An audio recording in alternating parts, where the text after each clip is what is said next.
Hi everybody, welcome back to my YouTube channel. This is Kate, as a lot of you already know. If you don't know, welcome, and I'm Kate. So, I got reminded, I thought I had finished my 4-part series of understanding your clients' behaviours, started doing different videos, uploading newer content, and then luckily, one of my clients, thanks Serg if you're watching, reminded me that I hadn't actually finished it and we were missing the last part of the puzzle. So apologies if you've been waiting for this one because I had no idea, I thought I'd done it. So this is the 4th part of the 4-part series of understanding your client behaviours, and today we are focusing on, in DISC, what we call the C's. The C part of the DISC profile, or the behavioural model, and their behaviours. So I'm going to be going over the key qualities, the things that motivate them, the ways they like to communicate, all for the benefit of you spotting these behaviours in your clients so you're able to adapt and modify your behaviour, win and convert more clients, and partner for longer term relationships. That is what we want at the end of the day. So let's get started because we've got lots to cover. So there's some words that we use to describe C's, and when I start reading these out, start to think about the clients that you've got that you think, this resonates with me, they've got some of these qualities. So C's tend to be very cautious people, conscientious, compliant, careful, correct, competent, and consistent people. So they are the standard words, I suppose, that we use to describe them fairly often. And we use the colour blue, so you'll notice in the captions and things popping up today that they're going to be blue. That's for a reason, so I want you to try and remember that as the colour for this part of the behavioural profile. C's are task focused, so task driven over people driven. It's not that they don't care about people, they're just more drawn towards tasks, and they're more reserved over outgoing. And what that means is they tend to work at a slower and steadier pace. Again, it ties back to them being very careful and wanting things to be done correctly. And they like to reflect and think things through a lot more than outgoing people. So this already might be resonating with you around the clients that you have, but I'm going to delve into this a little bit deeper for you, so it makes more sense. So one really important thing to remember with C's is that accuracy and quality standards is everything. And I think this is very, very important to remember when we're thinking about clients and winning them over, because you need to make sure that you leave no stone unturned and that you have really focused on the detail and quality in everything that you do. So for example, if you're sending over a copy of your terms of business, make sure that you've double checked things spelt correctly, the rates you've put in are correct, you've filled in all the company information correctly, because let me tell you now, if there is the tiniest of mistakes, they will spot it like that. So, and I've got C in my profile, but you know, we're all prone to sometimes make mistakes. When a C makes one, it really hits them hard. So there's 2 ways to look at this. One, make sure you've got everything correct in everything that you do, because if there's anything not correct, they will spot it. But also, if they accidentally make a mistake, pull them up in a way that they're not going to feel like you're making them look stupid, if that makes sense. If the client has made a mistake about something and it's something you need to raise, then of course you do need to do it, especially when we're in the process of negotiating. But do it in a way where they don't feel like you're not making fun of them, I don't know if that's the right word, but you know, do it in a way that they feel it's constructive. Because for them, one of their fears, and I'll come into this a bit later, is criticism without validation. So if you're going to correct them on something, just back it up with why, and usually they're absolutely fine with it. But on your end, you need to make sure that you've got everything correct. If they ask you a question, and believe me, they will have lots of questions for you, if you don't know the answer, just tell them and you'll go and find it out. They really do evaluate you based on the quality of your answers. What they won't appreciate is when you just try and kind of white lie or like waffle around things. They'd much rather you go and give them a quality answer by finding it out. Don't be put off if you think you've given them all the information in the world that you need to and they still come back with questions before they make a decision. That's not a reflection on you personally. They, to make a decision, need to feel really safe and secure in what they're doing. So they need as many facts as possible, as much detail as possible. They might need to go and reflect and talk about it to other people, or just think about it internally. That is normal. I've had a very high C client before, and the negotiation process and my terms being agreed and all of that took ages.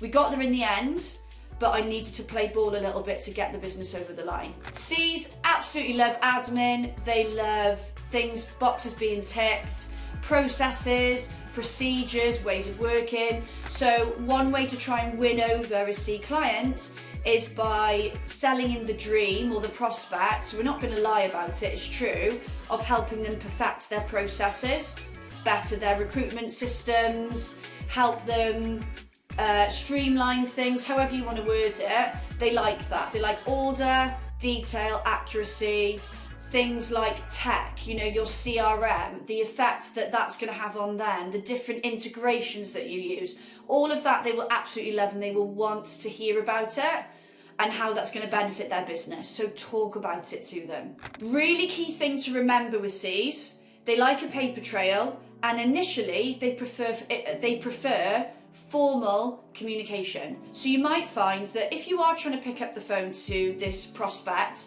and you just can't get hold of them, it might be that for them it's too informal initially. So maybe try an email where you suggest the prospect of a meeting or a phone call, and you give them some times to pick from. To them then it's organised, it's formal, it's professional, they've agreed it, it's on their terms, and then when you go to speak to them, they're really open with you and happy to chat. If you do get them off the back of an initial call and you feel like they're being a bit cold or not giving much away, that's because they are a more reserved person, and for them, speaking on the phone to somebody they've never spoken to before can feel a little bit more overwhelming than other people might find it. So don't be put off by that. Show them that you don't go too fast for them, take your time, you know, question them, invest in getting to know them, let them ask you questions, and just be patient, because if you push too hard and you expect them to be all jolly and chatty with you straight away, it's not going to work, it's going to put them off. I would say one absolutely key thing with C clients as well is you've got to give them time to reflect. Now, I know we have our own targets, and I know a lot of us are very driven and we want things done yesterday, but C's are the opposite to that.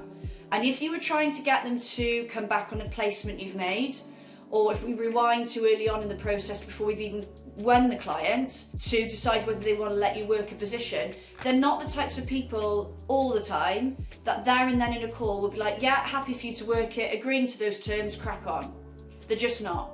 So you need to be prepared to give them time to think. And sometimes that might not be that long. Sometimes it may be a bit longer and you may have to handhold them through the process.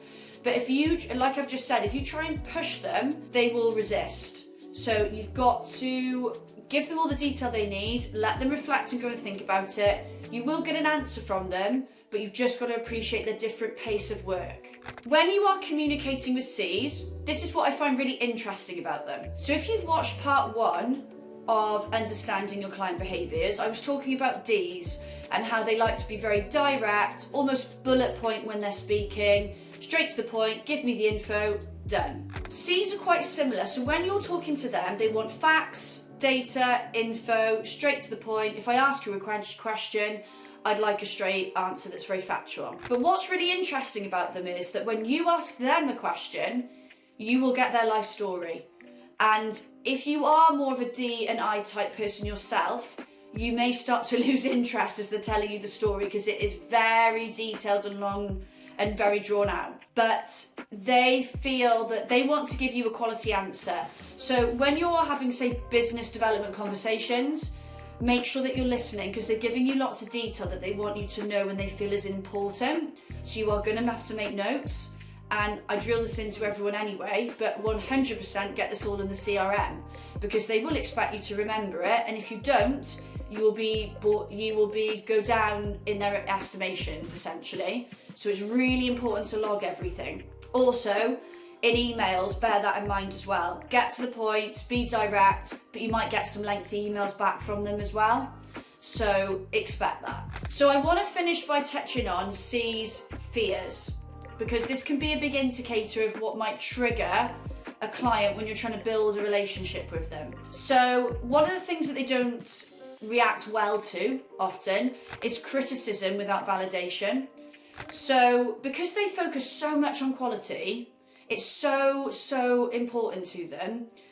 When they are criticised without any validation around it, any proof, any sort of explanation, it really can rub them up the wrong way and it can hurt. It cannot feel great at all. So I alluded to this slightly earlier, but what you've got to be really mindful of is that, say for example, you're talking to them in a conversation and you notice that there's something about their recruitment process that just isn't working. It's not great. It's not benefiting the business. Think about the way that you communicate that to them. So explain why, the reasons behind it, and provide a solution to show them that you're going to support them with that and help create a new process and provide quality. So they're always going to be looking at the value that you can bring to their organisation. And if it can improve something quality-wise, great. But make them feel a bit empowered around that as well. The other thing that they don't react well to is what they see as confrontation. And this can be very useful to understand when we're talking about negotiating with a new client, when we're overcoming objections from clients, just any difficult conversations. They don't like confrontation, and the only time they'll really approach confrontation is when they feel rules are being broken, because they're all about rules, or when procedures aren't being followed, ways of working. Otherwise, they don't like it. So think about how you're coming across. They don't want to feel like there's any sort of aggression or confrontation. Now, you may not actually be seeing yourself as being aggressive. You may just be being direct and to the point. That's the way that you communicate. But you've just got to bear in mind that for them, the communication needs to feel like it's a conversation. You're giving them their space, time to think, as I touched on earlier. Yeah, just no confrontation. It's something that they will just not want to buy into. And also spot for that if you're asking about what's going on in their team or what's going on in the company at the moment. If you're sensing this confrontation or some communication or miscommunications in the team as a result of maybe wrong hires previously, that is a great sweet spot for you to solve problems on for them, because they won't want that happening. They will not like it at all. So that is it for the C's and adapting and modifying your behaviour for those types of clients.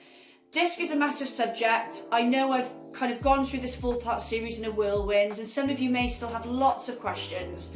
So what I would say if you do is connect with me, ask me the questions, LinkedIn, email, whatever, and I will help you as much as I can and come back to you. DISC is one of the things that not only am I a qualified certified trainer in, but I'm very passionate about, and I know how much it can benefit our industry. So please come with your questions. As usual, do not forget to like, share this video, comment and subscribe. I'm so grateful for you watching, and I will see you in my next video. Bye.